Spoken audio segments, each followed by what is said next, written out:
many of you know of the Pleiadians and are familiar with at least some of the basic extraterrestrial information? Just raise your hand. Okay.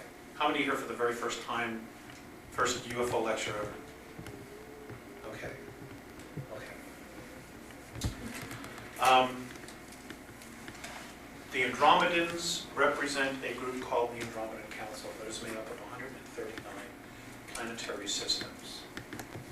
It is like a galactic United Nations, but it's only one of several that exist in our galaxy. There is a political hierarchy. Even in the spiritual realms, there's a hierarchy. Even when dealing with the negative extraterrestrials, there's a hierarchy. So politics, unfortunately, doesn't end here on Earth. It actually extends out there. However, even the negatives seem to be a hell of a lot more responsible than the elected officials we have on our planet today. Okay, they're here because we have serious problems.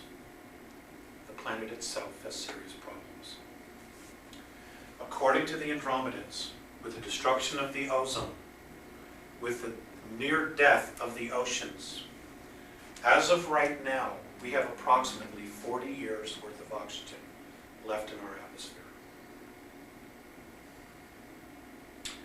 3,500 years ago, the oxygen content on our planet was 35%. Oxygen being a gas. Because of industrialization, pollution, we are right now at less than 18%. And if any of you have taken a physics class, anatomy class, then you know, or you remember, biology class, that the human species needs at least 15% oxygen in order to survive on the surface. Here's where we are right now. And half the pollutants have not reached the ozone level yet. That's number one. Okay? Now, everything here can change, but it starts right here. Number two, what we've got is we have a very strong extraterrestrial presence, even though most of the people aren't aware of it. For example, our moon. The moon was brought here 12,000 years ago. Our moon is, in fact, an artificial satellite. It is not a real planet. It can literally leave our orbit underneath its own power. According to the Andromedans, it was brought here from Ursa Minor, from a star system called Chauta that had 21 planets in it. It belonged to the 17th planet and it was one of 4 moons. Now, there are ruins all over it. The map is there. There are some pictures there. There's a lot more, which I don't have today. But it will be coming out.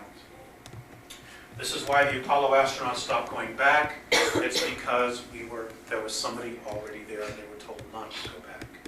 This information's out there. Okay, our moon is 9.1 billion years old. 9.1 billion years old. It is, in fact, older than the Earth. Okay, it is many of the materials that have been found on the moon, minerals, don't exist on our planet. The moon did not belong to part of the Earth. It was brought here, literally. Our solar system has 8 artificial moons in it that were brought here. That can literally, underneath their own power, leave our solar system. And there are beings living on it. Now, the upper echelon of the world government know this. They've known it for a very long time. But they didn't want us to know because of the element of power. And we'll discuss that.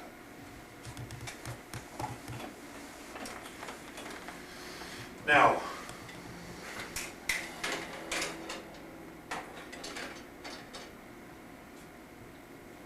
Earth has been colonized off and on for many hundreds of millions of years. The first race to actually chart our planet was a group from Alpha Draconis. They are reptilian beings. They're anywhere from 7 feet to 22 feet tall and can weigh up to 1,800 pounds. And they don't like human beings. Not here, not anywhere. They were the very first to chart it. They were also the very first to actually have a small colony here 809 million years ago. Now, one of the very first colonies or places that was colonized on the planet is North America, what we now call the United States. There are approximately, today, 1,833 of these reptilians still existing inside the planet. They have lived here for thousands of years. They live thousands of years. Their bodies are not like ours. They live anywhere from 100 to 200 miles beneath the surface. This is where they are. And it's all over. The planet is honeycombed with tunnels and caverns.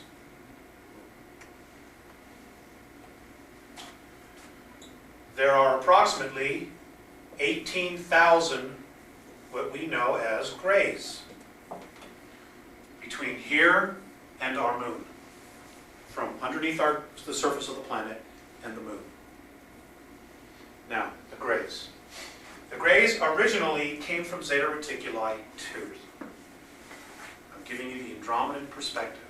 I'm not here to challenge anybody else's information. I'm here to tell you their perspective. The grays came from Zeta Reticuli 2. They left there 892,000 years ago. They got trapped in a war called the Orion War, which lasted 600,000 years. It was a galactic war between reptilian forces and human beings. What happened was they were captured by a group in Orion, the constellation of Orion, which is Rigel, Beltrax, Ursa Major, Ursa Minor. They were genetically altered there. Many of the female of their species were killed, so they could not reproduce, so they could control the race. They also genetically altered them so that their sexual organs would become atrophied, and eventually they just wouldn't be there because they weren't being used. Now, the grays, at the same time this was going on, decided that the emotional part of themselves, of their personality, was their weakest link. So they literally bred or thought out the emotional part of their bodies, of their character. Which is why they have no emotion. They're robots.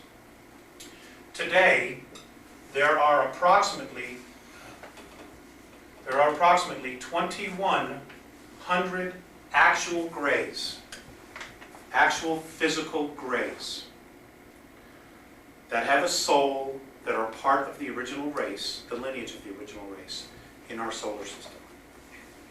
All the rest, virtually every single one that are doing the abductions on people, are clones. They're robots. They're not, they don't have an essence, they don't have a soul in them. They're robots. Does everybody follow me so far? Okay. The grays have a problem. They're dying. This is why they basically are here. Now we, as a planetary race, offer them a great opportunity to possibly save their race. But it isn't working. And I'll explain why that is. The grays themselves, however, have two agendas, at least two agendas. One is to save their race, and the other is to try to help us evolve. Now I know how that sounds, but let me explain to you the position that they're in and how it's been related to me. The grays are controlled by a group in Orion. Now, the Orion group is made up of 9 different races. They are dark. There are some in Orion that are light, but those that are here are dark. They're regressive. They're into control, domination. They do not want us to evolve. And I'll explain why that is, because we hold a polarity of third density. Third density in our spectrum of our universe was an experiment. We are an experiment. But as long as we hold the polarity of third density, they are in control of third density. If we evolve to 4 and to 5 density, there's no longer a third density. Does everybody follow me? Everything becomes light, which is what it originally was. It doesn't become this. It becomes light. Even though it is light now. It vibrates at such a low frequency that it's absolute solid matter. There's a lot of us in the universe stuck in third density. We were not supposed to be in this position, in this density, this long. Many have got addicted to third density, to the physicality of it, to the idea of, if you'll pardon my expression, a sexual orgasm in third density, forgetting what it's like to have a spiritual type of an experience, which is similar to it. Now, here's what happened. The Greys are not only doing this in our system, but this is also going on in 23 other systems in our galaxy. The same scenario, but it's not quite as bad as it is here. Now, the Greys have been totally controlled by the Orions. Since they're dying, there is literally no chance of them breaking free. In other words, they have nowhere to go. The only chance they have to break free from the Orion group is if we evolve. Because if we evolve, this being the neutral point, this being absolute positivity, this being absolute negativity. We are approximately halfway here.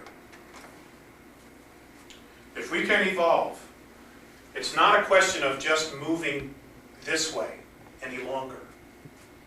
Because everything is in balance. Everything is a polarity. No matter how far you go into the dark, when you flip, you go exactly the same place to the light. So, if we rotate, if we can evolve, if we make the decision to evolve, we will literally move to this position here. Literally changing everything in the middle. Just like that. We will have an effect on everything in our galaxy. Everything. Now, there are wars breaking out all over our galaxy.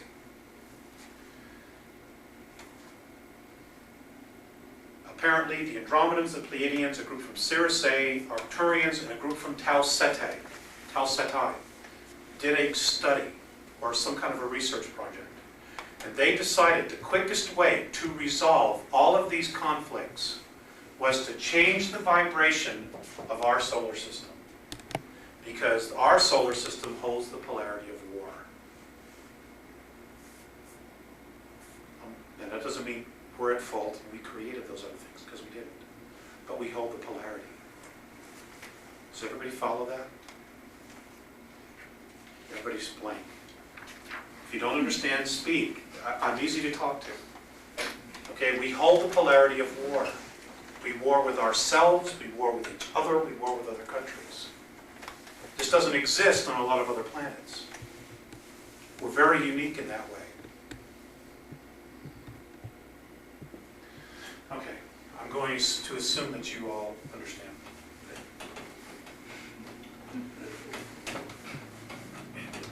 Now, there are 141 Orion group members here as well. There are also 17 extraterrestrials from Sirius B. Now, how many of you are familiar with the Montauk information? Montauk project? Time travel? Front and back? Okay. According to the Andromedans, that technology was given to our government by the Sirians. Not Sirius A, Sirius B. because they fly around in these really awesome spaceships doesn't mean that they come from an unconditional love space. We will all be awed by the technology. Do not be awed by the beings that are flying it. Do not. They are absolutely no better than you. They're just not. Because as souls, we were all created at the same time. We're just on different levels on an evolutionary scale in the physical. But on a soul level, we're all the same. Okay, that's important, please, because in the next 5 years, you're going to have absolute proof.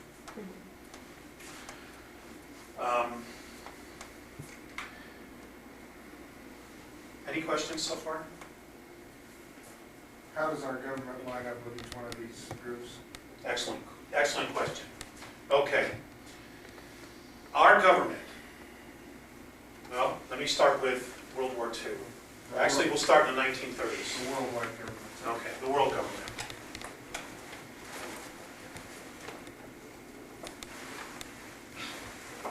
Okay, there is a world government.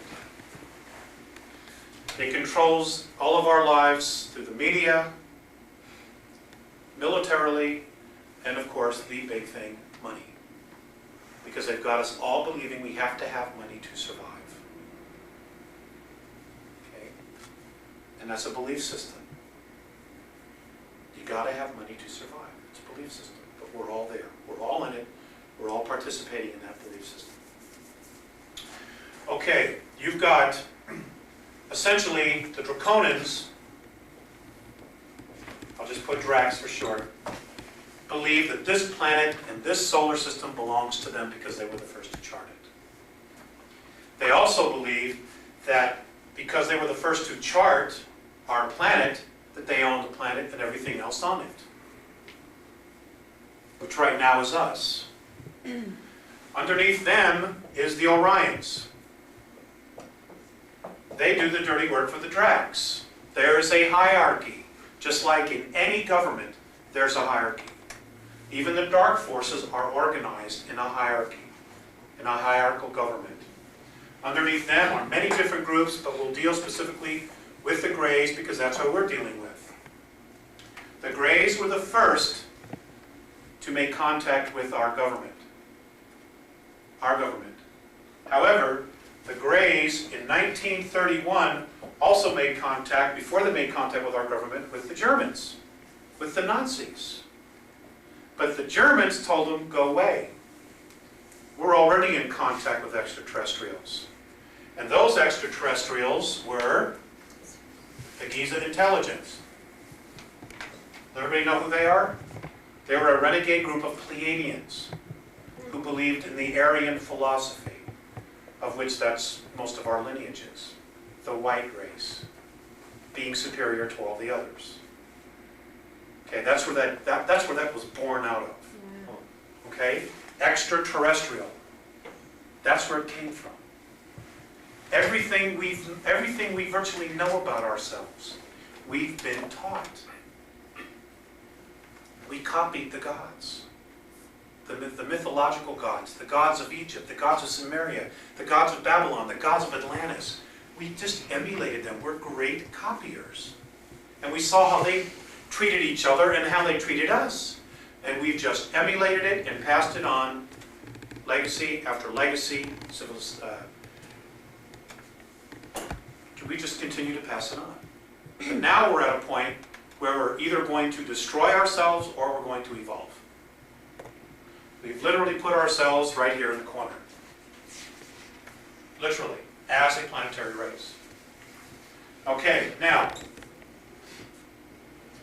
the Pleiadians, to their credit, got rid of Giza intelligence.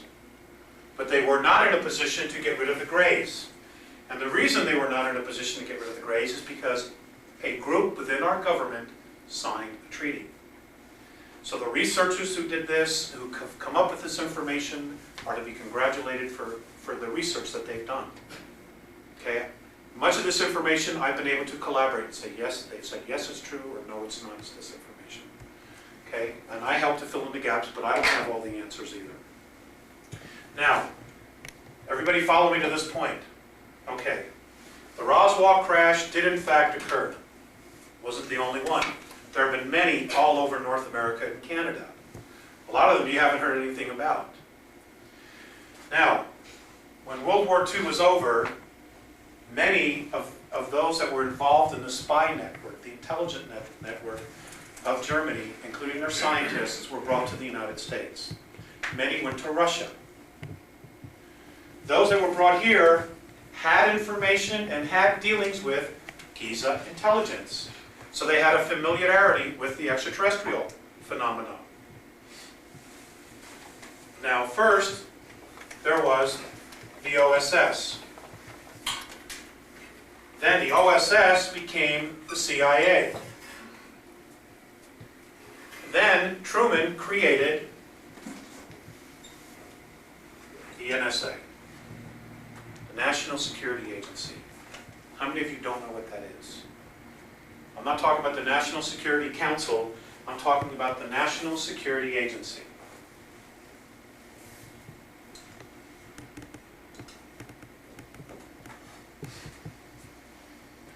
Okay, I'm going to assume that you will know.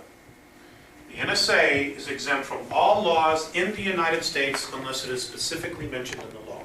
Bill Cooper talks about this as well. It's a reality. It's a reality. You pay the bills, but you have no say about anything that they do. None whatsoever. This group right here is your secret government. Clinton is a janitor. He's a puppet. He's a puppet. He does what he's told. When they say jump, he says how high. Literally. Because they are in contact with the extraterrestrials, they have the technology, and they have the clout. Because when you take the NSA, which has all this extraterrestrial technology and information, and you couple it with the world bankers,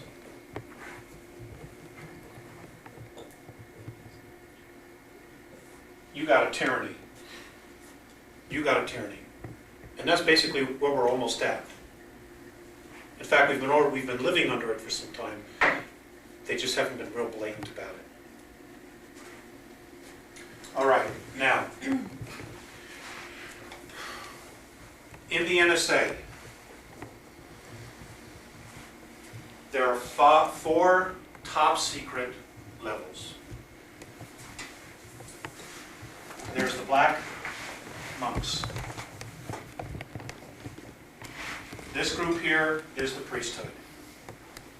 Remember the legends of Samaria and Egypt? There was the gods, then there was the priesthoods. The priesthoods went into the masses and made sure that whatever the gods wanted was fulfilled. It was done. They carried out the format, the program, whatever it was. Okay? That's what the black monks are. It's the new priesthood. Then you've got the Blue Moon Unit. The Blue Moon Unit is who controls the 3 military bases on the moon. They were also the same group that established the 2 colonies on Mars, which are called Adam and Eve. All of that's on Mars went there from the moon. And I'll describe how that all happened. Then you've got the Ultra 1 unit. Then you have Ultra 2. Now, according to the Andromedans, what many people in the UFO circle believe is MJ-12, being the secret government, it is in fact, according to the Andromedans, Ultra 2. It's the lowest rung of the ladder. And if any of you have ever been in the military, this is the way they do things. I myself have not. But I've researched it enough to know that the way it appears isn't what it is. And then you've got the rest of us, what we call our government. Washington, D.C., and the military, etc. On and on and on. Now, free energy devices, all of this technology has been in existence over 60 years. We literally have not had to pump a gallon of oil, a barrel of oil out of the ground in 60 years. Technology's been available. It's all being used on the moon, and it was being used on Mars. We don't have it here at all. Now they're starting to come out with it because, the atmosphere is screwed. All right. Any questions on this so far? I'm giving you a real quick, right to the point, right to the bone synopsis here. Somebody has a question. What time is it? Okay. Well. In the overall picture of it, what are the various groups jockeying for position 4? What are they trying to gain out of it? Obviously they have a goal. They all have different agendas. I don't know specifically outside of control and domination and the fact that they would like to keep the third density vibration on a universal scale from evolving, what the Orions and the Draconians want. I can tell you about the Greys though. Okay? Now, and even the benevolent forces. And that's where we come in. Why so much attention to planet Earth? Why us? We're this little speck, on the outskirts of the galaxy. We're just this little solar system. Well, galactic and intergalactic travel has existed in our universe for 4.4 billion years. Now I'm dealing with linear time, because that's the only way I know how to put it. Many of the extraterrestrial groups that were leaving from their respective star systems, when they would pass through our sector of our galaxy, they would always stop here on Earth. Why? It's beautiful. It's got an abundance of water, which is very rare in our galaxy. It has vegetation and life forms unlike most other places. And not only that, it was far enough away that they could literally do anything they wanted, and nobody would say anything. It was like a retreat. And they would fly through here, stay 50 years, which is, if you live a lifespan of several thousand years, it's just a weekend. Even though it's 50 years to us, it's almost a lifetime. And they would just play God. Genetically alter this, genetically alter that. They would pick up other life forms as they were exploring. They would drop them off and see if they would evolve here, if they could exist. They tinkered. They did all kinds of things. Now ETs don't value gold and silver or diamonds. They're not into that. What they're into are genetics. That's their valuables, life forms. And we're now moving in that direction ourselves, our scientists. Okay. Well, what's happened is, according to the Andromedans, us, Terrans, Earth human beings, the physical forms that we now have ourselves, is a direct result of the genetic manipulation of at least 22 different races, extraterrestrial races, who tinkered with us. This is why we have approximately 22 different body types on the planet. Now, when I'm talking about body types, different physical and genetic and chemical structural makeups on the planet. There are 22. This is why we have so many different races that have different physical features. Now, because of this manipulation, what's happened is that we, as a planetary race, have become this, like Heinz 57. We have inside of us the genetic as well as racial memories of at least 22 different extraterrestrial races.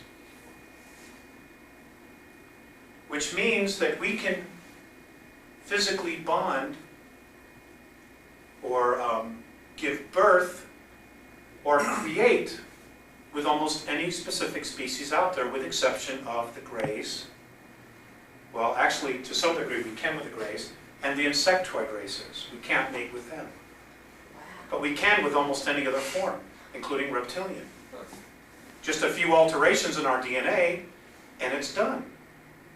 We're the only ones. Now, This is also the only planet in our galaxy where you have so many different races together.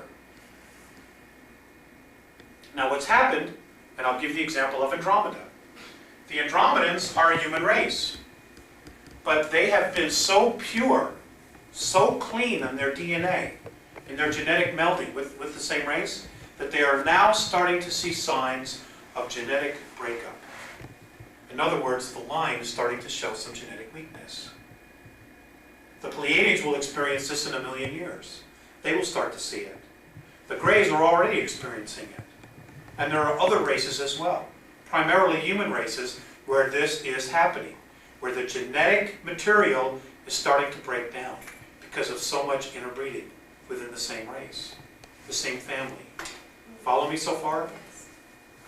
There's only one race that can add this genetic boost, the new genetic material, to help them, and it's us. But they can't use our DNA, they can't use our physical structures because of our consciousness. We vibrate at such a low level. They can't use it. Plus, they just can't come down here and steal it like the Greys did, because it's a violation of free will, which is the #1 law. Do not violate free will. Number 2, do not interfere or intervene with an evolving race unless you are asked. Of course, we have been. We have been for the last 5,000 years. Majorly manipulated as a planetary race. So, this is why there's so much attention here. Now, the negatives, the negative forces, and I include the world government in this, are doing everything they can to keep us down, to keep us negative, to keep us divided, warring with each other, all of that. They're doing an excellent job. The benevolent ones, however, want us to come together as a race. They want us to move into an unconditional love or an unconditional responsibility space. But they have to do it in such a way that we think it's our idea, because they can't violate our free will. Does everybody follow that so far? So it's a hell of a situation. It's really complicated. I wish I could say it's black and white, and there it is, but it isn't. It's a very complicated thing. Now, because of the Grey intervention, and because our government, basically the secret government, sold us out, it has forced all of us to evolve now, instead of on a planetary level, on an individual level. Where each one of us has to go inside, and we have to look at ourselves and say, who the hell am I? What am I doing with my life? Is this really what I want to do? Am I really happy with all this? And these are tough, tough questions. Any questions so far? Okay, now, the Andromedans look at the fact that we are the sum total of 22 extraterrestrial races. They also look at the idea that we are spirit, essence. They literally look at us as being royalty, because we're the only ones like this. They think we are royalty. And every time I say that, I get chills. Isn't that awesome? That's the best kept secret on the planet. We're royalty. We don't act like it, but we are.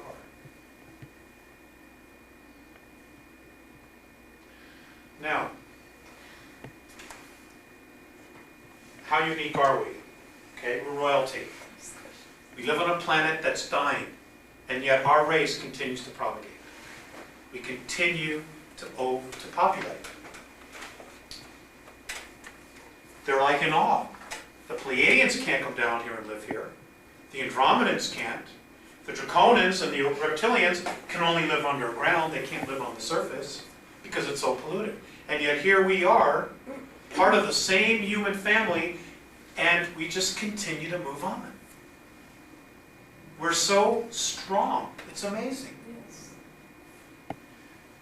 When you look at that, and you look at our extremes in emotion, positive to negative, happy to depression, love to sadness. When you look at the extremes, where again, this is where we're unique, we're the only ones that have this extreme swing in emotions. Now, our emotions is our biggest strength. Because when you pray or you meditate and you want to create something in your life, it's one thing to picture it. But the real secret is when you put emotion behind it, you create it. You literally create it. Emotion is what puts it into swing. Emotion is what attracts it to you. Now, the planet's very negative. The consciousness is very negative. If we were to change that overnight, the planet would change.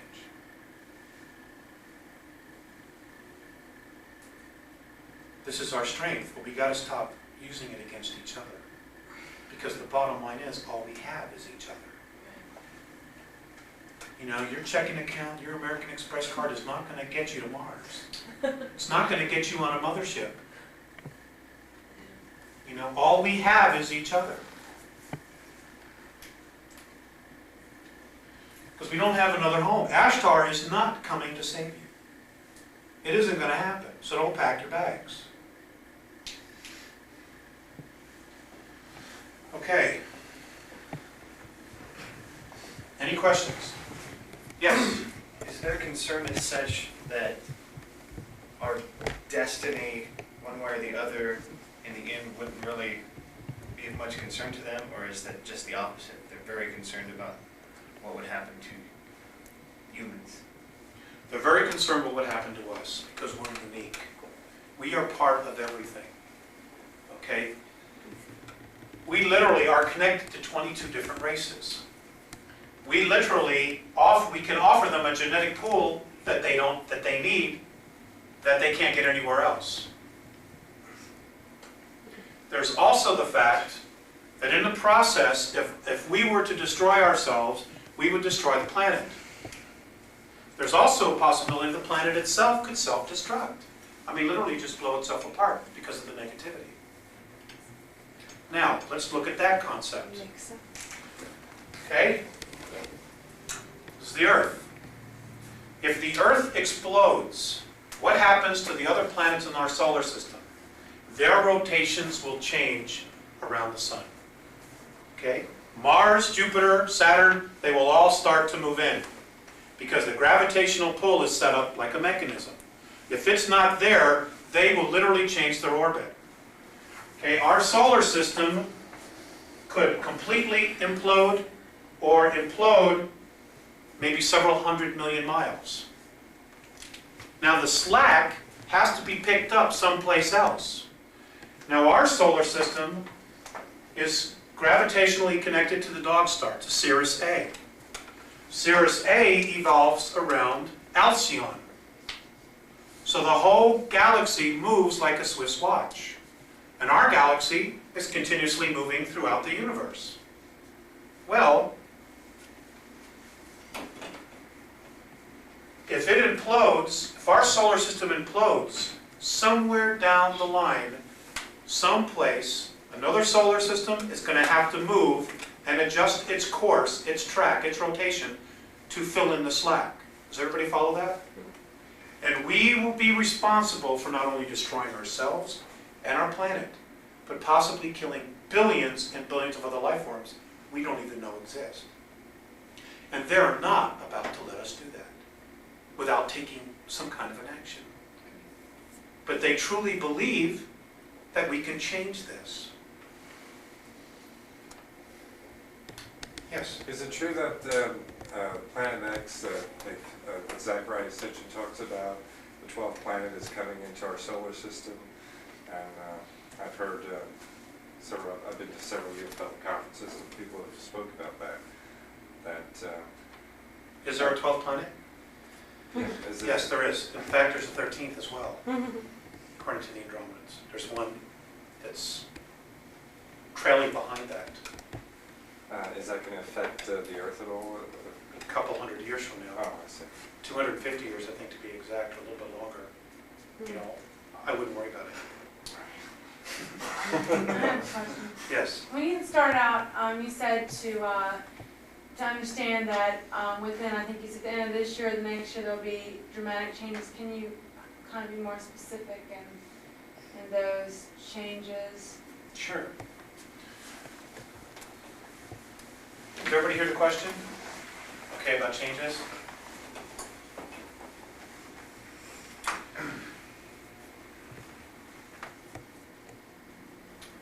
According to the Andromedans, I'm going to deal with planetary things.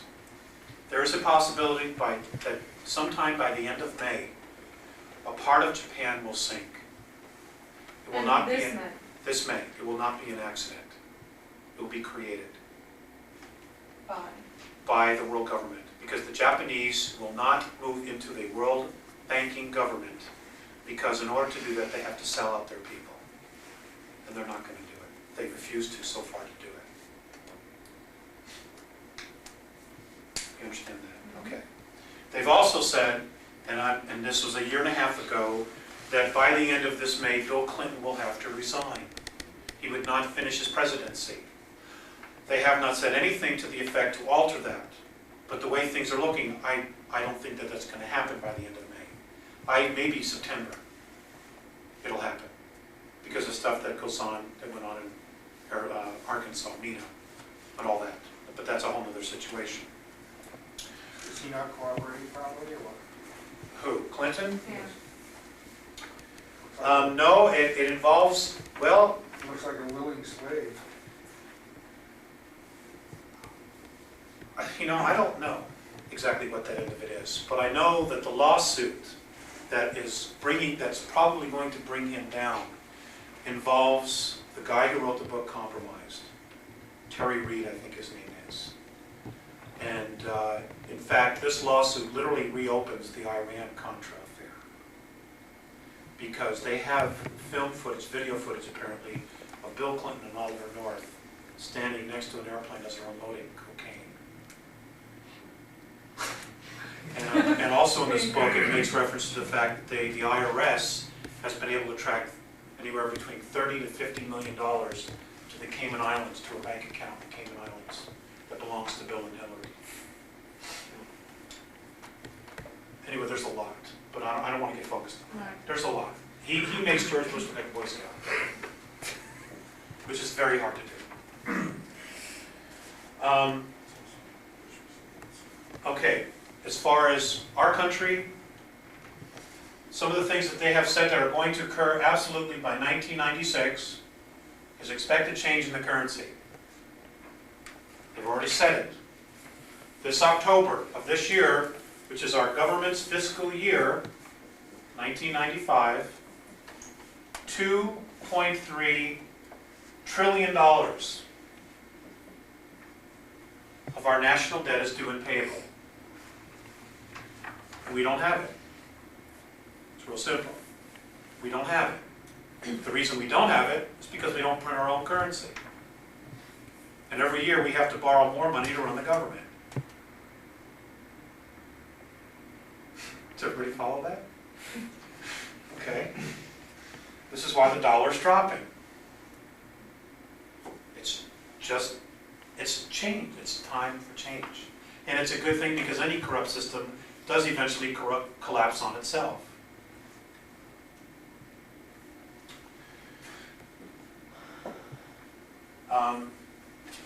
There's also a possibility that by the end of the year, and it could be triggered by this financial crisis, that the President of the United States, whether it's Gore or whoever it's going to be, will declare a state of emergency. Now, how many of you are familiar with Executive Order 11490, signed by Richard Nixon in 1972? Okay, it was a list of 23 executive orders which essentially say that in a declared national emergency, they can suspend the Constitution up to 5 years, and they send Congress home for 6 months. Okay?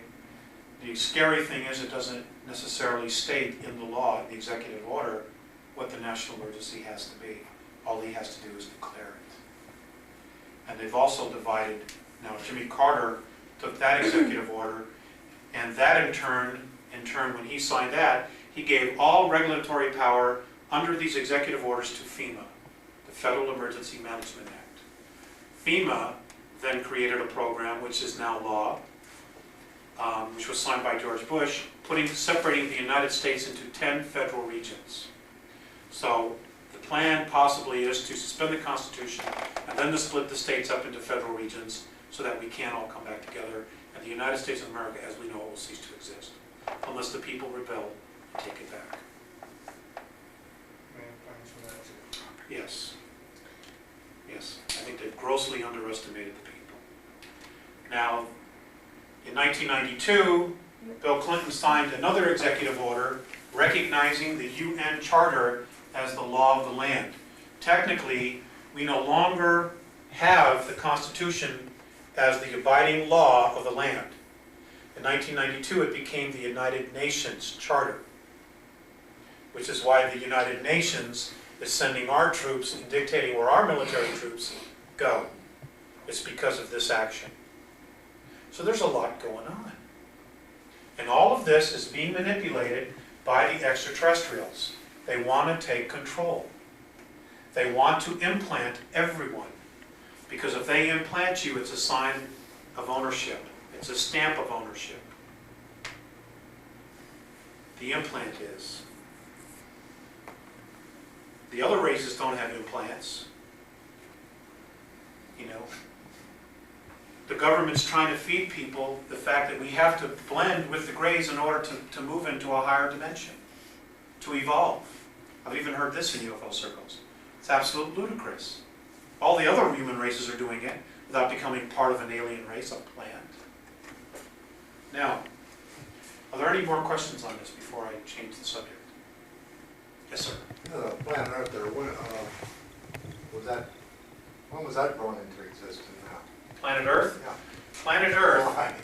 is 7.1 billion years old, according to them. That's when it became a physical mass.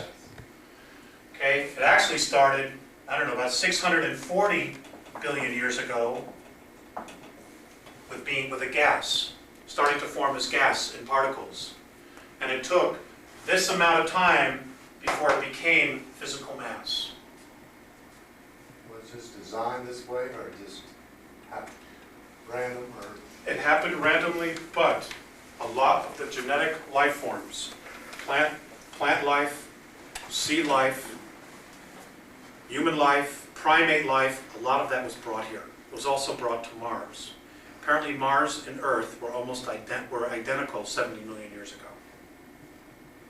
But Mars went through a huge catastrophe 69 million years ago, and even went through another war 1 million years ago.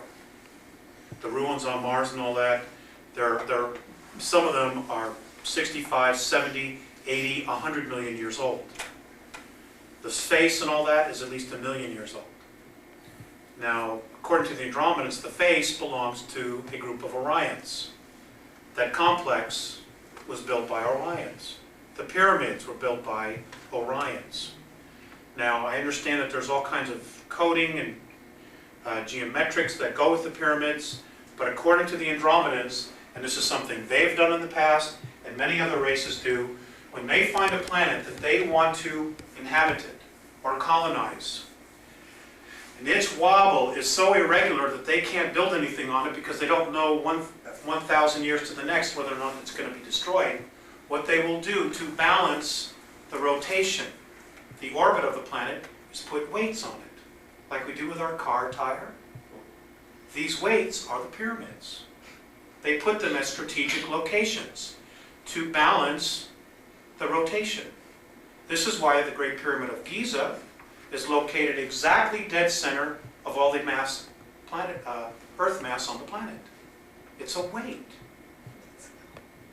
That's what it was originally designed to be, was a weight, to balance our rotation. So they would have some semblance of order here, that they wouldn't have to worry about it flipping around and orbiting and pole shifting whenever it wanted to, or wobbling so much like this, you know, that the oceans would just change.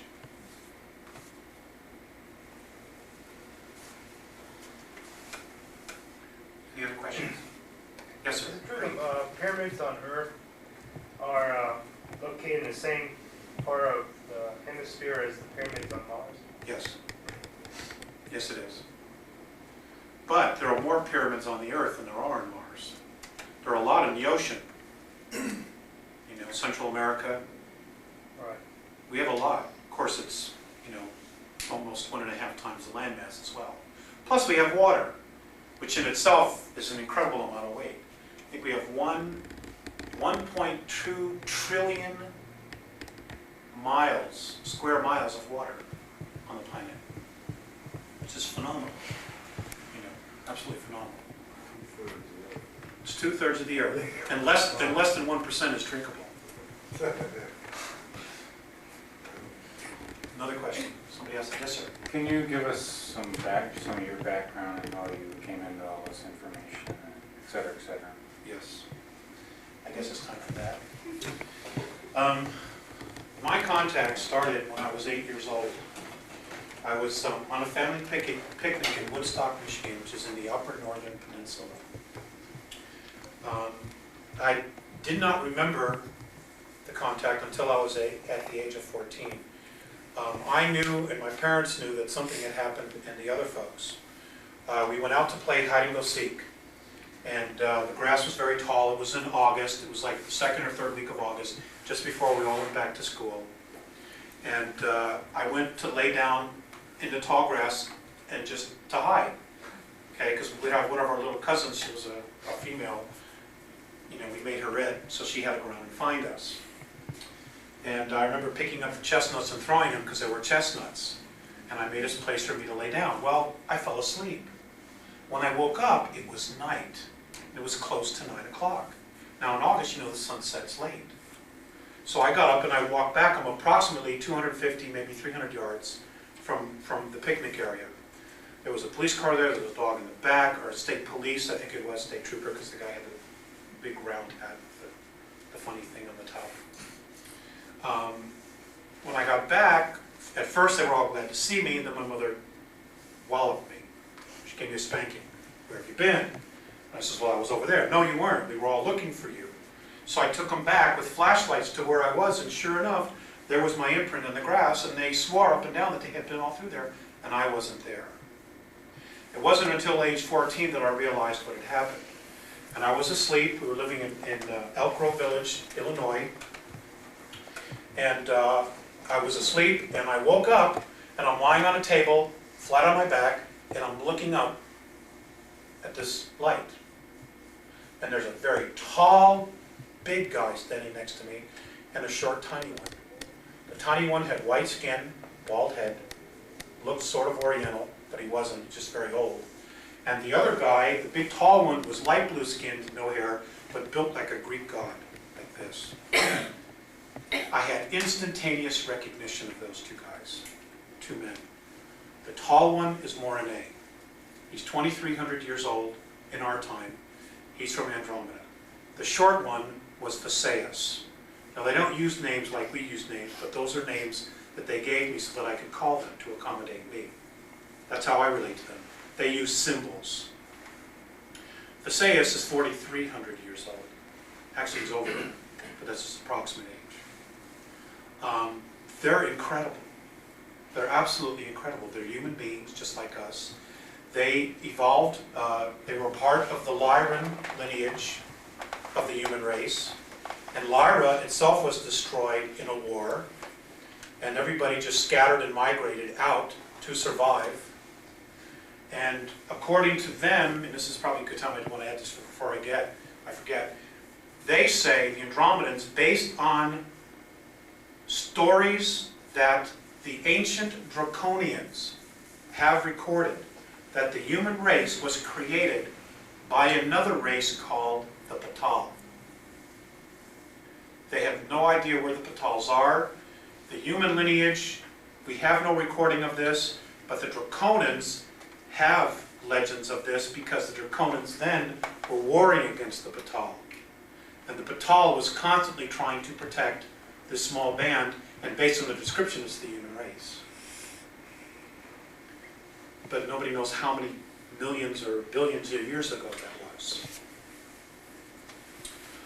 So it started at age 14. I was taken on the ship. I was given a physical that recorded my brain waves, my biorhythms, so that I could be communicated or contacted no matter where I was in our galaxy, or wherever they were in the galaxy. I'm always stuck here. They put me on a brain scanner device. The room that I was in was completely round. This was when you were 8 or 14? Age 14. Okay. There was a table in the middle, that's all that was there. Now, Morane had like a little clicker, you know, like a cable box clicker, you know, when you want to change the channel. It was a device similar to that. He would just push a button, and literally on the walls, all of these meters and telemeters and gauges would literally manifest out of nowhere, out of an absolute wall like this. Suddenly there were gauges and knobs recording everything about my physical body, everything. They put a little cap on my head. It was like a yarmulke, except the top of it was cut out. They put it on my head, and he pointed and he said, "Look," telepathically. And I looked, and another scanner, like a television, appeared on the wall, and it literally, I started seeing pictures, like clips from movies, just going by. Boom, boom, boom, boom, boom, different scenes. And I kept recognizing the main character in these scenes. It was me.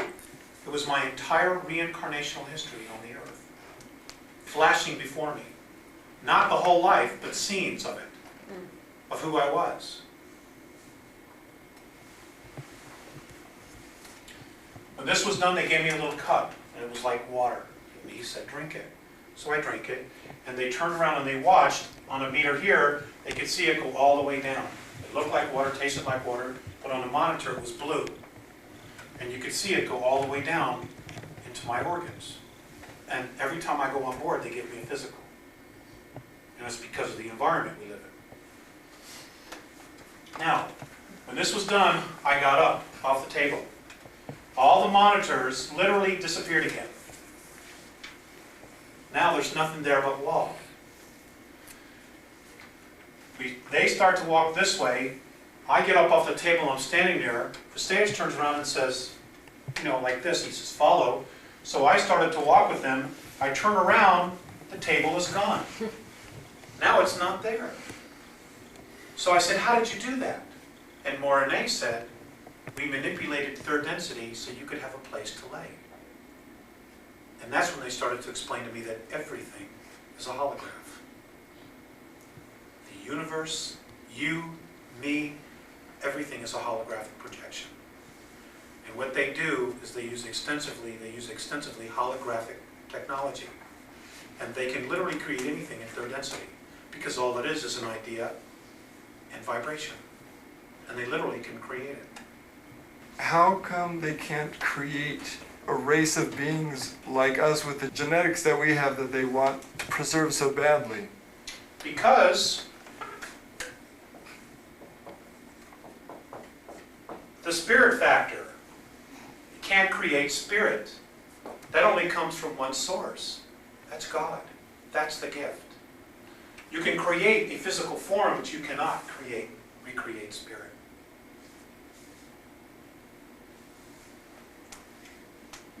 And if you create a physical form,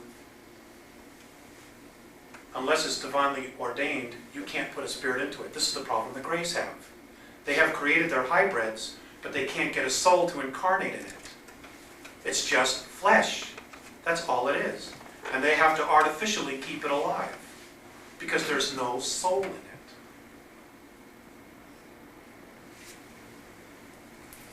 I have a question. Yes. You had remembered when you went in at 14, you'd remembered that you had seen them at 8. Had you been talking to them during that time frame, and when you met with them again at 14, was it been familiar with you? Was it comfortable, or was it frightening? What was the...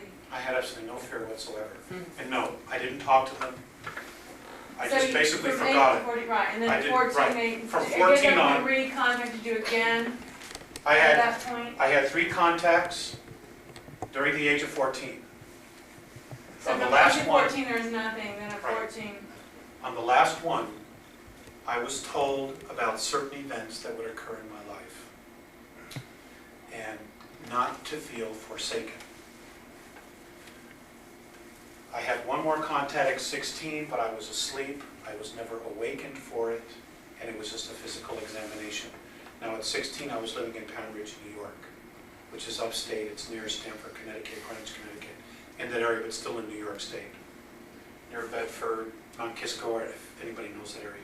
North of White Plains, up in that area. Then there was nothing.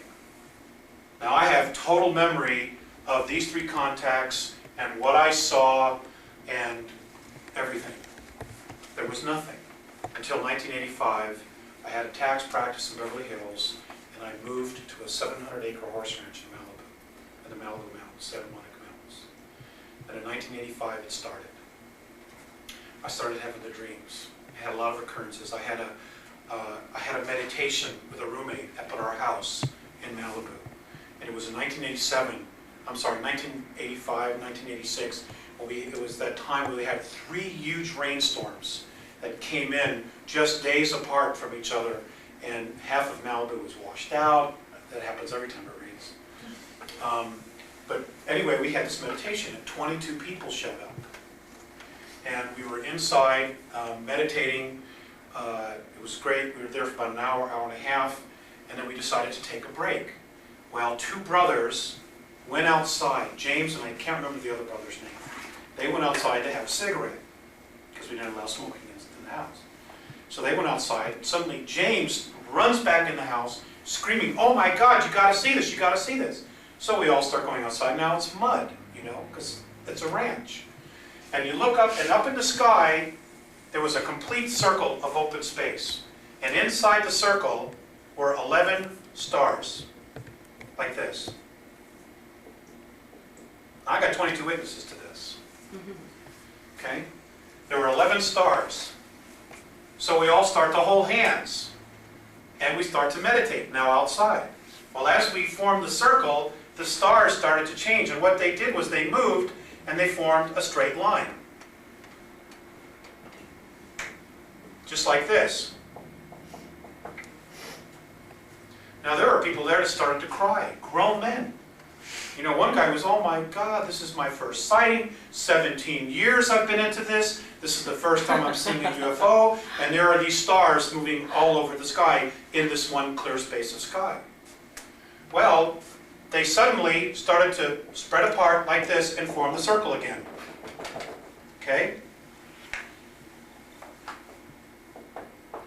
However,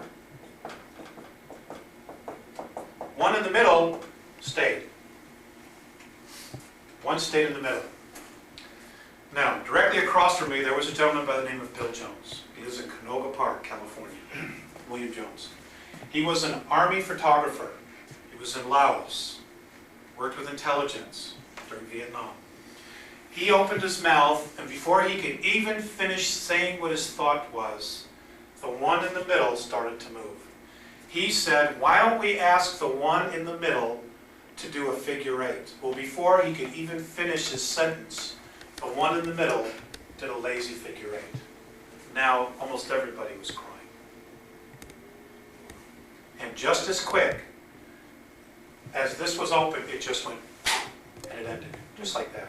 And I got to tell you, folks, those 22 people scattered, boom, like this. You turn on the light in a restaurant and you got roaches on the floor, you turn on that light and they scatter. People left like, they were gone, just like that.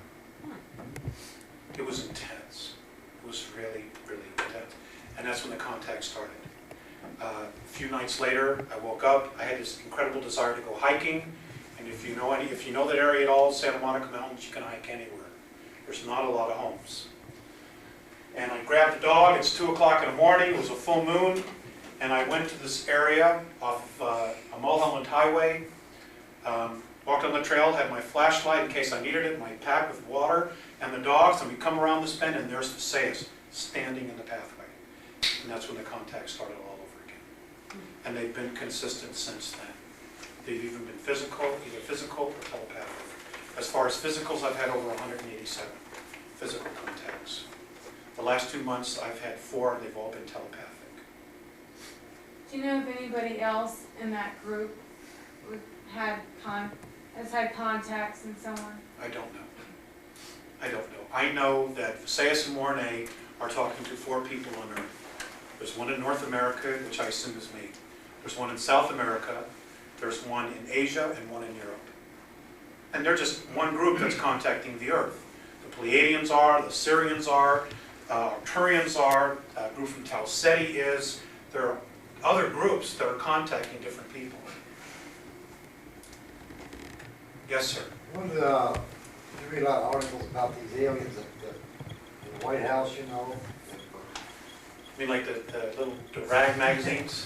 Yeah, the town, you know, you see all these people being pulled out of, you know, other contacts, other people are claiming that they've been launched in space. I honestly don't believe that the White House, the President of the United States, has ever met an alien.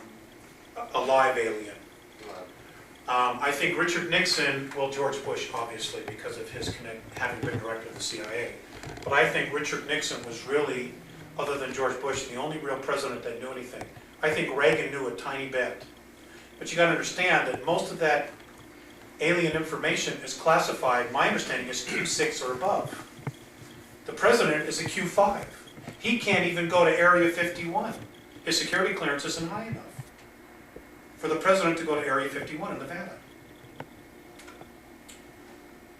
Now, Richard Nixon, and this is in Jackie Gleason's autobiography, was playing golf with a great one, Jackie Gleason. And apparently they had a few drinks or a few cigars. And anyway, they got in the limousine, and he took Jackie Gleason to Hempstead Air Force Base in Florida. And they took him to an unmarked hangar. They went downstairs several floors, and he actually showed Jackie Gleason in a cryogenic storage the bodies of 4 aliens. And Jackie Gleason has this in his autobiography. And where I found this out was on one of those airline magazines on American Airlines. You know, so it's out there, little bits and pieces. You know, they're trying to, one portion of the government is trying to tell people, just like this article here, you know, regarding Mars.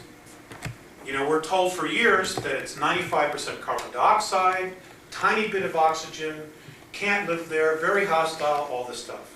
When here this article dated Thursday, March 23rd, 1985, it admits that in 1971 that they knew the atmosphere of Mars was rich in ozone. Ozone is O3, that's oxygen. Every spring we see the north and south polar caps of Mars melt. They admit it's water. But in the next breath, they say, well, the temperature never gets more than 40 degrees below zero. Well, how does water melt at 40 degrees below zero? Impossible. So it obviously gets above freezing if they see it melt. And since there's ozone, there's absolutely an atmosphere. So there are all these little subtle things, you know, and that if we're not paying attention, none of it makes any sense. Now, the big problem here with our government coming clean with the alien information is, okay, one is the fallout. They've lied to us. It's the number one thing, but nobody would be surprised by that, really. The other thing is, you know, then the real questions start. Well, what kind of information do you have? What kind of technology do we have? Well, God, we built these 53 UFO craft. You did? Let me see. Boom, there they are. How did you pay for these things? Well, that's sticky. The sale of drugs. That's how they've been building these things. Some of it came from black ops money, but a lot of it came from the sale of drugs. And I don't think anybody on the planet doesn't know that the CIA is doing this. Since we're And the minute- beings, why should we be afraid of you? Right. And the minute they come out with this, what do you think is going to happen in the streets when people find out that the drug problem, the drug war that we can't win, is our own government doing it? Whoops. Civil war. It'll happen overnight. Overnight. The police will be the first ones to, you know, I mean, they're out there in the streets every day dealing with this energy, getting shot by drug addicts. by pushers, by the whole shebang, you know. And something they can't win because it's our government bringing the stuff in. We have AWACS, satellites, Coast Guard, Air Force, Navy, Border Patrol. You can't get a mosquito in here unless it's supposed to be here. Bottom line. Yes, you. Wouldn't the effect on religion be more if they came out and said, here, we got all this stuff we've been talking, wouldn't that affect religion more than anything? Cause more chaos than, you were selling drugs, but just the thought that there are a lot more races out there you were talking to, wouldn't that disrupt religion? Because we're we're made in God's image, we're the only ones here, supposedly, by most Well, religions. you mean that lie? Yeah. Yeah. I'm not here to offend anybody. You know, they have their own perspective. They basically feel, and I know some of the other extraterrestrial races feel the same way, that our religions have completely outlived their usefulness by 450 years. And that they literally are holding us back from evolving as a planetary race. They, in fact, are governments. That's how they view religions. They're governments.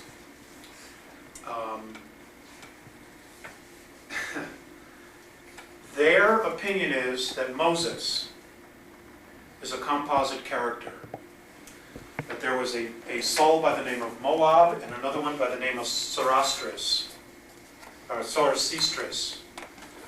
And that the actual Exodus that is in the Bible was the Chaldean Exodus.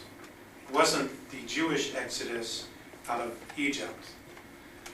But it was just the story was rewritten and changed thousands of years ago. This is their opinion. Just their opinion. You take it for what you want. They also say that in the New Testament, the hero of the New Testament is also a composite character. And to support that, at least part of that, in 1961, the Vatican, during the Second Ecumenical Council, admitted to 14 different plagiarisms in the New Testament, but they would not be specific what the plagiarisms were. The Sermon on the Mount, that is attributed in the New Testament to Jesus. In a Turkish museum in Istanbul, they have, in the handwriting of a Greek senator, the exact same speech, word for word, written by a Greek senator, and it's dated 64 AD, and apparently was given by one by the name of Apollonius of Tyana, who was a Cappadocian sage, to the Greek Senate. And apparently the Catholic Church has been trying for about 55 years to get their hands on that. And then there's the Dead Sea Scrolls. They let those out. Now you can't get them again because it tells a very different story. So there's a lot. There's a lot going on.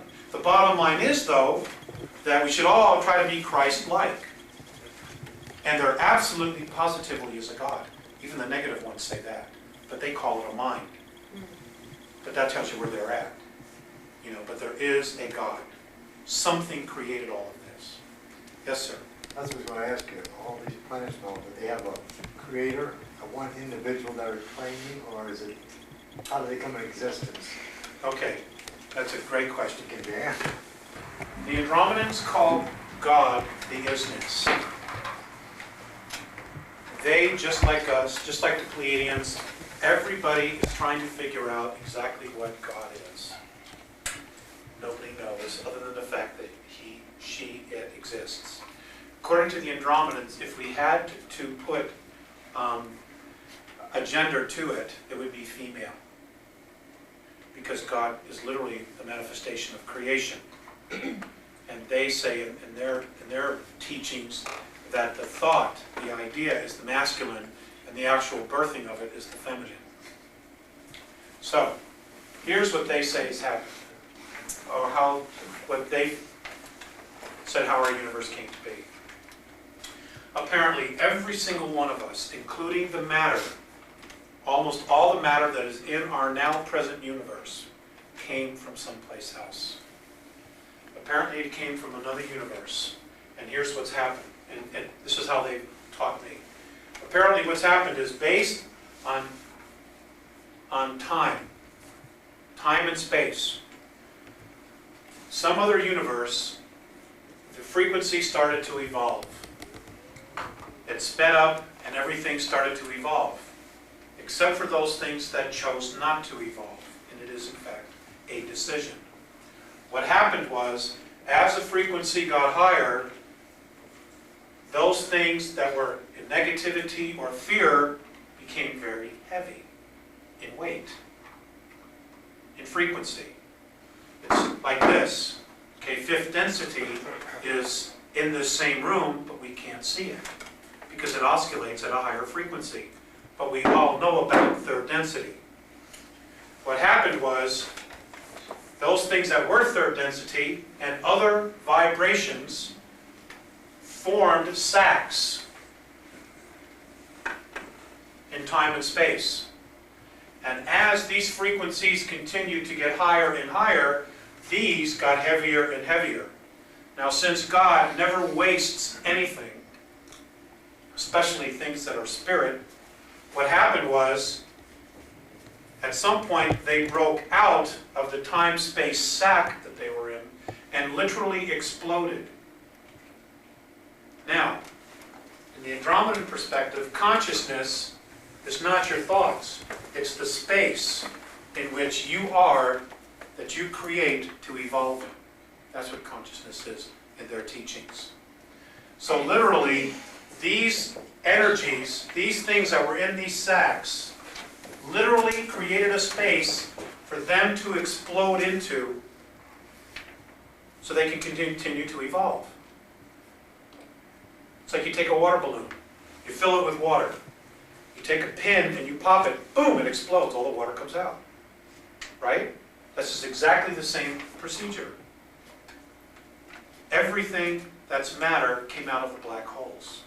Every galaxy has, according to them, at the base of it, a black hole. Everything came out of a black hole. Black holes are literally portals to different universes, but we can't go in them. Now what's happening is the exact same thing. Right now, it's happening again. For some of us, this is the second time around. But for all of us, it's the second time around. We have a choice again, whether to evolve or to start all over again. The same thing is happening. Apparently on March 23rd of 1994, 19 suns in our galaxy pole shifted, totally flipped and changed their frequency. Other stars have done it since then.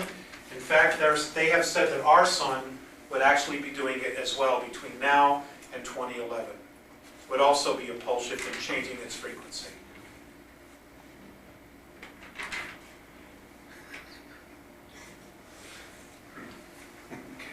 Changing its frequency to what? Changing its frequency.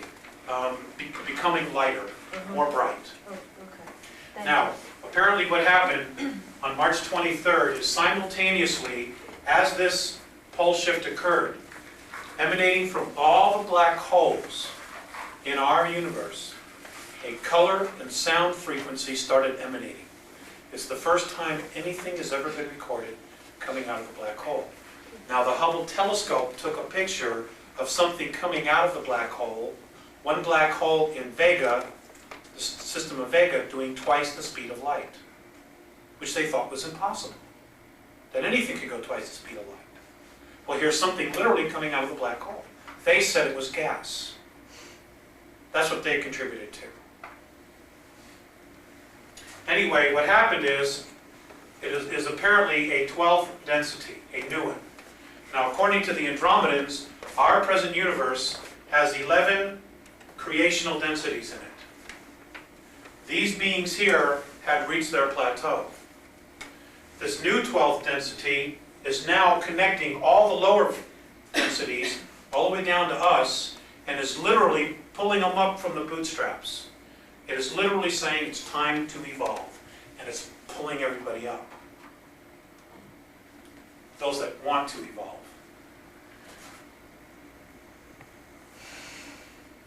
So the whole process has started all over again. On our third density realm, and we live in a density realm where we have a 72 color spectrum. The color of aquamarine is the new color that's on our band. In other words, we're going to have a 73. For a short period of time, a 73 color spectrum. Before December 3rd, 2013, when we move into fifth density. For those of us who survive, physically, the Earth changes. And the vibrational frequencies, by December 3rd, 2013, the entire planet and us are supposed to be in fifth density. Where the color spectrum jumps from 73 to 210 color spectrum. It'll happen just like that.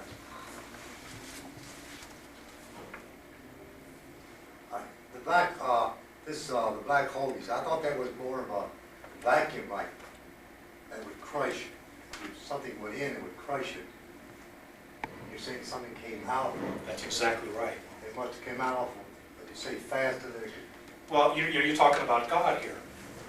You're talking about God. Now, according to the Andromedans, this 12th density does not have the dual polarities. It's only got one. Positive. So apparently the decision's been made that enough is enough. You're all going to evolve. Now, between us and the dog star Sirius, there is a black hole beginning to be formed. In Perseus, there's another black hole being formed. And others, I only know about these two in particular. And negativity is moving in the general vicinities of those areas. Now, there's an awful lot of negativity in our star system right now, in our sector.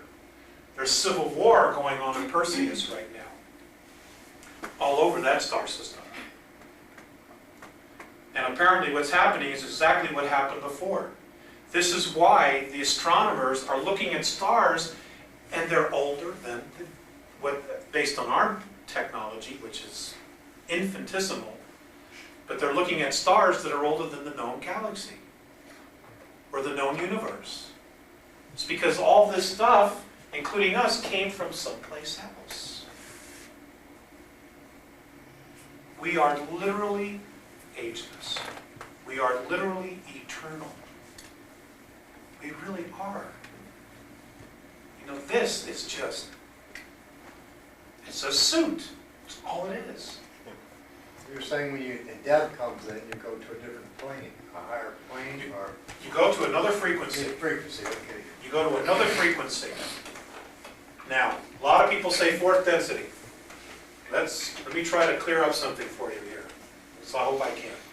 Fourth density, we are already in fourth density. You're already in it. Height, width, breadth, and time. That's fourth density. Fifth density is light, a higher frequency of light. What's happening is we are moving from third, we're already in fourth, we're moving into a higher frequency of fourth, and then into fifth. It's going to happen really fast for those of us who choose to evolve. Because it's just time. It's just time to do it. You know, there's no accident that we're here. There's a lot of metaphysical teachings that say we need to get to fourth density. We're already in fourth density. And even as we move closer and we become all telepathic, we all become clairvoyant, and we start evolving our spiritual skills, which are ingrained in all of us. When those start to just appear, you are still going to be in a physical form. You're still going to need food. You're still going to need water. You're still going to need shelter. It isn't until we get to fifth density that our bodies become light. And then all you need is the sun, or a sun. That's your nourishment, is more light. Then you don't need to worry about water, food, you know, a Robinson CNR suit. You don't have to worry about any of that stuff then. Okay, because then we're light. Then we're back to where we are, to where we go when we're spirit, when we leave the body at the time of death. Now, it's been recorded at the moment of death that between 1 to 4 ounces of physical body weight disappears from the body. That's the soul. That's the soul. Now, one of my contacts, I was living up in Lake Arrowhead. I got off the craft. I was crying. I was whining. I was being a real baby because I didn't want to come back here.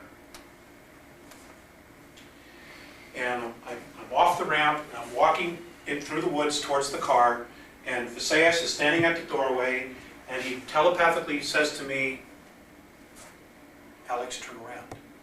So I turn around, look, I'm crying. You know, and it's hard being there and then coming back to see how we treat each other here. It's really hard. And he looked at me and he said, the love that you withhold is the pain that you carry, lifetime after lifetime. And ask him about it the next time. What happens is at the moment of death, we leave the body, we go to a dimensional realm, a higher frequency where we're met by other family members, our own higher self, or somebody who's there to assist us. And then we look at our whole life. We're not judged on what we do wrong. We judge ourselves based on where we withheld love during that lifetime. And we come back to fix that. To fix the withholding of love. Because the whole thing is about learning how to love ourselves and each other.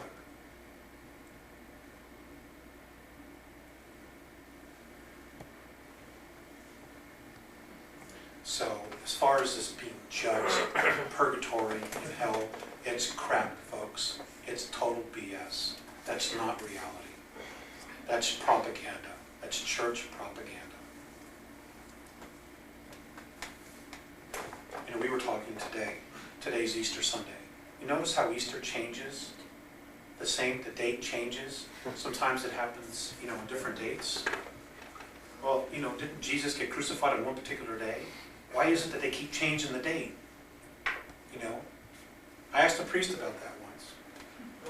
He says, well, because it ties in with the spring equinox.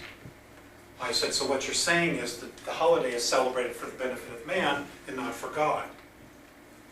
And he didn't answer it. He got really spooked and he says, well, you need to discuss that with the bishop. I knew I had him on the ropes, but he didn't bite, so, you know. Any other questions? Yes, sir. Do you know how soon it's going to be that this is all going to take place or come down? I know it's happening right now, but is when we're going to evolve? Is it 5 years? Is it 10 years? Is it? Well, we're evolving all the time. So where we're going to be into the 5th dimension, or Just according to them, according to the Andromedans, December 3rd, 2013 AD, we will be in 5th density. That's graduation day. That's where you get your cap and your gown and your diploma. And we're physically going to be lighter, is that it? Or Our physical bodies will turn into light. it's not too far off. Do you ever have an out-of-body experience? Or a dream state? A color dream when you know you're in the dream? Yes. And you have your physical body with you? That's what it's going to be like. You'll be able to go anywhere you want just by thought. Teleport. Yeah. You will know everything about everybody else. You'll be able to walk up, shake this gentleman's hand, and the minute our hands touch, he will know everything about me. I will know everything about him. And he will know whether I'm a real person or not, or whether I'm full of baloney. How do we assure ourselves that we can... I'm sorry. I'm sorry. I was going to say, how do we assure ourselves that we can evolve? Is there certain guidelines we have to have? Or, It's a decision. Yeah. Do you love yourself? Do you love everything about yourself? I'm trying to. Keep trying. Yeah. That's the reason we're all still here. That's why we're all still here. Until we can honestly say with complete integrity, I truly love myself, then we're done. Then it's done. And that's a hell of a lesson. You know, that's a hell of a lesson. You know, because we have so many lifetimes of conditioning. So many lifetimes of conditioning. And it's just time to let it go. You know, and move into a space of who do you want to be? And then create it. I mean, there's nothing we can't make. There's nothing we can't create in our lives. You know? Nothing. You know, I mean, we can manifest terrible things happening to our lives. We can just as easily manifest wonderful things. But we think it's easier to create the negative things because the world tells us it's easier. You know, through the conditioning, the programming, the crime, all of that. I've heard that the reptilians feed off our fear. Is that true? The Greys do and the Orions do. The reptilians tend to live off the flesh. That's not an area I like to go into much. But according to the Andromedans, the last 25 years, the reptilians that are on the planet are responsible for over 30,000 children disappearing. I get in a lot of trouble when I talk in UFO circles about this. You can't talk about that, Alice. Why not? Yeah, we have In to Westchester balance. County, New York, in the last 3 years, 5,000 children Yeah, have disappeared without a trace. in New York. Westchester County, New York. Yeah. George Andrews, E.T. Friends and Foes, he's got a huge section in his book on that. Why is there so much activity? And nobody wants to talk about it. You know, denial is the dragon we all have to slay right now. It isn't Lucifer, it isn't Satan, it's denial. Denial of our own divinity and responsibility. Yes, sir. Is it the missing people or children who disappear, is it just Draconians or are there other races taking children just for other purposes to take them back? Greys have done extensively taken children as well. A lot of them are on their motherships. A lot of the children were taken to Phobos, which is also an artificial satellite. And they've been experimented on. On the planet as a whole, over 100,000 people a year vanish without a trace. On the planet. They figure 25,000 in the United States on an average. Just disappear without a trace. What about adults? If adults, if are free spirits, they can't touch you as free spirit, or can they? As a free spirit. Yeah, in other words, the way I understand you're saying that some of these people can't bother you, you know. They can't own your soul. Soul. They can't, no. Can't, The soul's eternal. You know, but your soul's in this physical form. right. You know, and that's easy to cart around. Well, who picks these, I mean, not dragons, but these Tyrians? Do they have people like us who go after these children? They sure can't come 8 miles up. They can't get them on the earth. I don't. They have help. They have help. They have help. They have help. Yes. Somebody on the surface is gathering the children and taking them to them. That's all I'm going to say, because I'll get in big trouble, especially now on video. Okay? But just think out the process. Take it apart, take the whole thing apart, and figure out how could they get there. And you'll come up with the answer. It's real plain. It's real plain. And who stands to benefit by giving them? Children. And they like children. Let's change to another subject. That's the one I don't like to deal with. Okay, that's you. Yes, go ahead, Dan. I wanted to go a little bit into the polarities, the negative, positive. I'm just curious, why is the negative required to have the positive and vice versa? I noticed when you had the 12th frequency or level, that it was simply the positive. Now, is there still a corresponding negative to that? Okay, that's a good point. Okay, we have 11 creational densities. There is always a duality. Now, up until you reach the 6th density, the positive and negative polarities commingle with each other. They interweave, like this. When you get to 7th, the two share a space, but they do not commingle. Now, since I've not been to seventh density, all I can give you is what's been explained to me. The two can coexist simultaneously in the same space, but at the same time, they're not commingled. In other words, if I'm a negative soul and you're a positive soul, you will see what I'm doing, but whatever I do will have absolutely no effect on you. None whatsoever, even though it's in the same space. Where here on Earth, you know, I can do something to affect your reality. Okay? Which leads me into another thing. Folks, we're told in metaphysics, we're taught in metaphysics that you are responsible for everything in your life. That you absolutely, positively create your own reality. Part of that is true. But there is such a thing as a violation of free will. There is. If there was no such thing, there'd be no karma. If there was no violation of free will, there wouldn't be karma. Is that something that's, It's a blind. is it something that's imposed though, or is it something that's No, we're inherent? taught. It's a metaphysical blind. And the whole purpose is to get you to take responsibility for what somebody else does to you, which lets them off the hook. Now this belief system was, of course, started by the ETs themselves, because they've been messing with us all this time. All this time. They're the ones responsible for creating religions. Literally. Literally. And it was to divide and separate us. At one time, we all spoke the same language on the planet. And the last time we all spoke the same language, the language was the Tamil language of India. That was the one language we all spoke. But we got too powerful. Remember the movie Stargate? You guys seen the movie Stargate? Yes. The people came together, rebelled against the gods. There's so much truth in that movie, you have no idea. So much.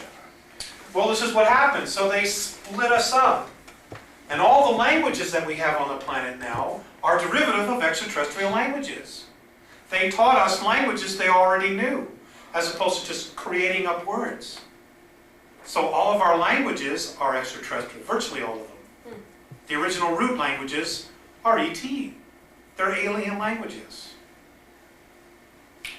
It's fascinating, the stuff that we have right underneath our nose. It really is. Okay, so the polarities.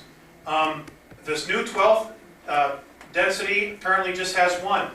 And it's because it's at the highest point that it is electrically changing and altering all the frequencies. It's also, my understanding is, connecting them. Now, it used to be that as you went from one density to another, you would have to change your physical form. At the higher dimensions, you could not be a human being. Take a human physical form like we have now, or this type of shape. You'd have to have something completely different. Well, apparently, this is changing all this. This new 12th dimension, you can literally, at least preliminary reports are this, that you can literally go from here and evolve all the way through the ranks, maintaining your physical human form if you so choose to. In other words, we have absolutely more freedom now than we've had before. And the whole goal is one of freedom. The higher you become evolved, the more freer you become. It's not supposed to be this way, where you can't scratch your neck or scratch the back of your head without somebody saying something about it. It's ridiculous. It's absolutely ridiculous. Everything is against the law here. I used to work for Internal Revenue Service. I worked for them for 11 months. I was a tax collector. I'm sorry. That was my lesson. But at the time I went in broad-eyed and bushy-tailed and I thought I was doing the government. So this is when I believed in the government. And it's an absolute fact that the IRS has so many laws that no matter what you do, you're breaking at least one of them. You're breaking at least one. And you can't help it. You can't help it. You know, it's ridiculous. It's absolutely ridiculous. Okay, as far as physical changes in the United States or on the planet itself, basically, learn to live without money, number one.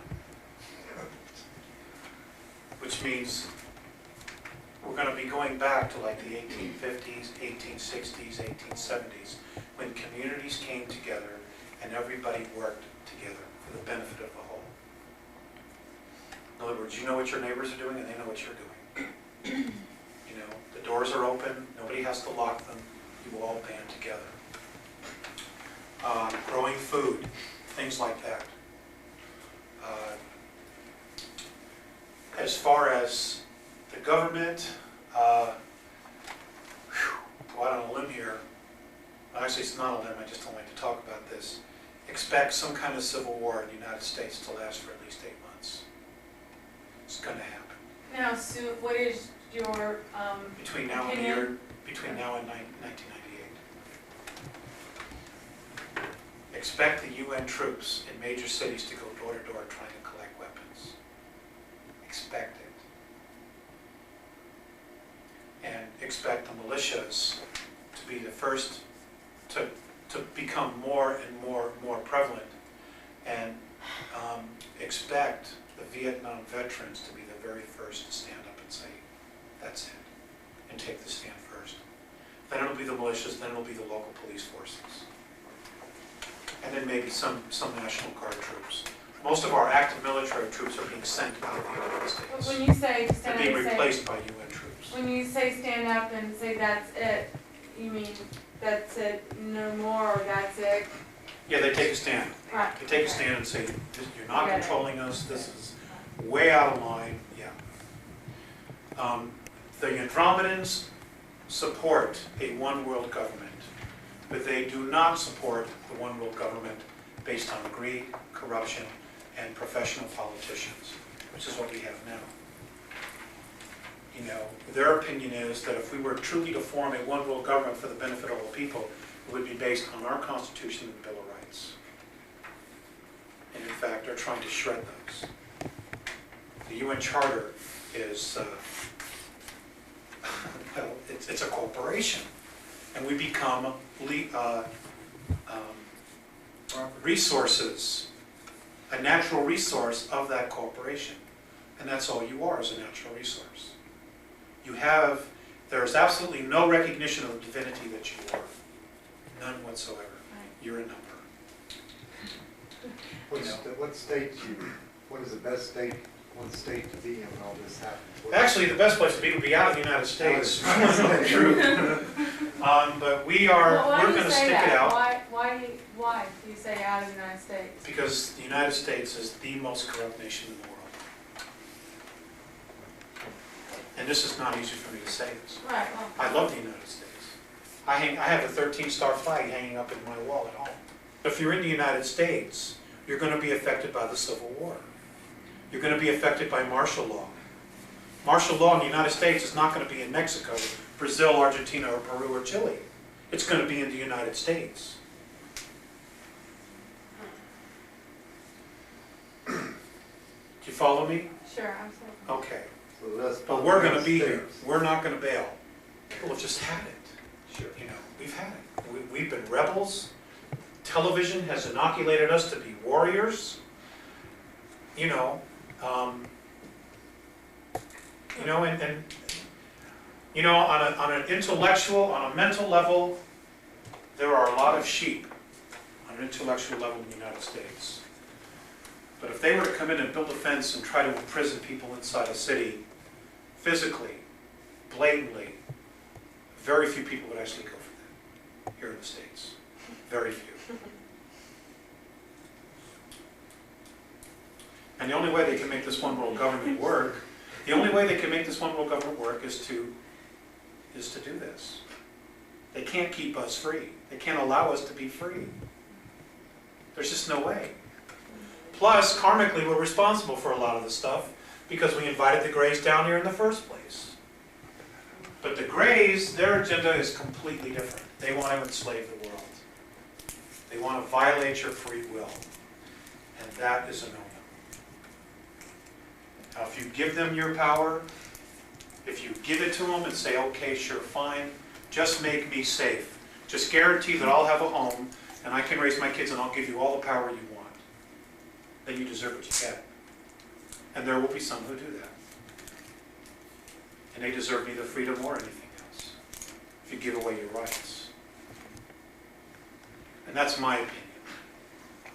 I don't do a good sheeple. I never have. Yes, somebody else had a hand, yes. About a year ago, the various Border Patrol units went under a training program where they were testing and practicing with their surveillance technology from one side to the other. They spent, in a 10-day period, they spent 2 days learning how to keep aliens from coming into the United States. They spent 8 days keeping Americans from Going into Mexico. out. So they were learning, there was a big flap in the Border Patrol at that time. A lot of people wanted to resign. They felt that there was something sinister going on for them to even be confronted with that type of scenario. Okay, let's talk about that. I'm going to loosen up my tie. It's really hot in here. Okay, let's talk about that. Now, let's look at the idea that the United States of America is the #1 debtor country in the world. Now, the real portion of the United States, the legal portion of the United States, is only Washington, D.C., 68 square miles. Are you aware of that? That's the only true portion of the United States, 68 square miles. Now, since 1933, we started hearing the word democracy instead of republic. In school books, in magazines, this is done on purpose. There are huge differences between a democracy and a republic. In a republic, the chief rule of law is God, people, state,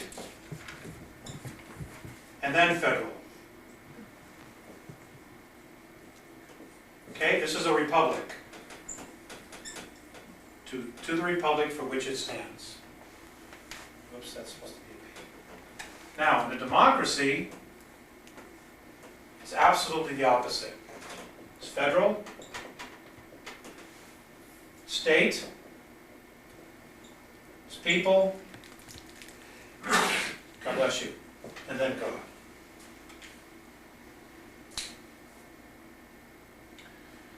The United States of America, if you were to take all the mortgages that you now have on your property, if you were to take every debt to a credit card, to a bank that you have, department store, if you were to take everything that the government did, all the defense contractors, all the money they borrowed, even the money that the banks borrowed from the Federal Reserve to keep the United States operating, right now, today, the United States of America as a country, including all the 50 individual states, is $24 trillion in debt. 24 trillion. If you were to force sale the entire United States at a bankruptcy sale, private and public land and property, you're talking about $7 trillion at a forced bankruptcy sale. This is why they want to keep people in the United States.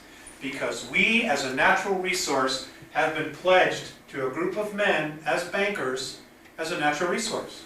They own our wages. They own our wages. It's pledged. Get a Black's Law dictionary. Look this stuff up. I'm not making this up. This is reality. We have literally been sold out. Literally. Since 1933. And they can't let us escape, because if we migrate out of here, they don't have a word for us. You know, and we have a very low tolerance for tyrannies here. Very low tolerance. And if they can disarm everybody, and if they do suspend the Constitution, then you don't have to worry about Second Amendment infringements. There is no Second Amendment. That's how they're going to get around it. There's no way they're going to ratify the Second Amendment. What they're going to do is they're going to suspend the Constitution. Then you have no rights. They've set the whole thing up to do it that way. If they can disarm everybody, then it's done. It's over. Now, I'm not an advocate of violence. I'm not. Absolutely not. But I'm not an advocate of slavery either.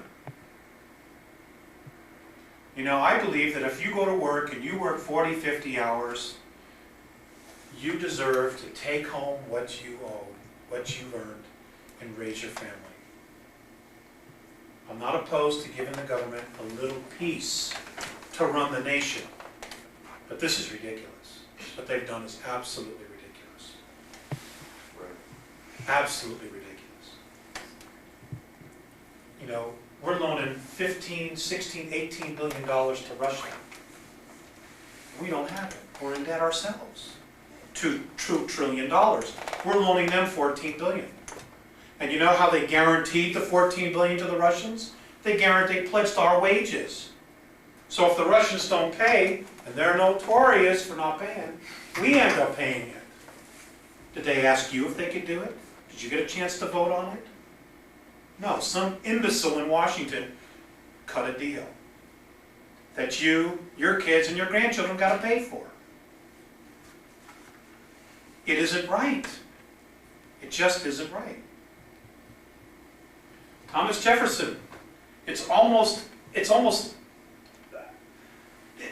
taboo not to even to quote Thomas Jefferson now on a university campus because of some of the things that he said. One of the things that he said was a little revolution's a good thing every once in a while. He did say that. The tree of freedom needs to be Water. fertilized with a little blood once in a while. Once in a blue moon, or water.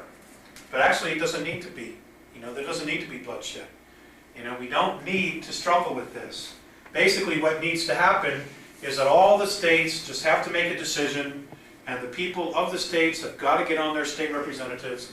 They need to send people to Washington and just basically walk in and say, you guys are fired. Boom. And just let everybody go home.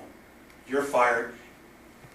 Declare an emergency and re-elect an entirely new Congress and government. Get rid of the Federal Reserve, get rid of the Internal Revenue Service, get rid of the Department of Defense, all of those private corporations that call themselves the government of Washington, D.C., just get rid of them. Fire it, close the doors, board them up, take your National Guard, walk in there, and start all over. Just start all over. Our military is not going to shoot our people. That's why they're being sent out of the United States. Because they already know that they're not going to start shooting our own people. But the UN troops, they don't know us. They could give a damn. Phew. I have a little energy on this, I guess you can tell. The Federal Reserve Bank is not a lot of people think it belongs to the federal government. It's not a part of the federal government. It's a private concern. Right, Telling the government what to do. right, yeah. That's why I Baron von Rothschild said it best. You allow me the power to create the currency, and I don't care who makes the laws.